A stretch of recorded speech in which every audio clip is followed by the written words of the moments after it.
હું ડૉક્ટર તુષાર મહેતા નવસારીની જાહેર જનતાને જણાવું છું કે 3 ઓગસ્ટ રાષ્ટ્રીય અંગદાન દિવસ તરીકે દર વર્ષે ઉજવવામાં આવે છે।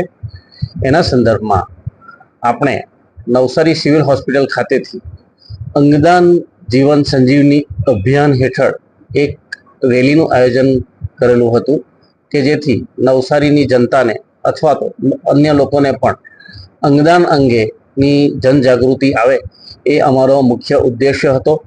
મૃત્યુ બાદ આપણા શરીરના અંગો બળીને ખાખ થઈ જાય છે, એનું કોઈ કામ કે કોઈ ઉપયોગ રહેતો નથી।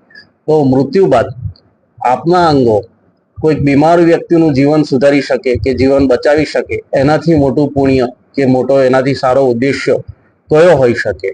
બસ એટલું જ મારે જણાવવું છે કે મૃત્યુ બાદ દરેક વ્યક્તિએ અંગદાન કરવું એ આપણી એક ફરજના ભાગરૂપે અથવા તો અન્ય બીમાર વ્યક્તિઓને જીવન આપણે સુધારવાના ભાગરૂપે આપણે અંગદાન કરીએ એ મારી લોકોને નમ્ર અપીલ છે।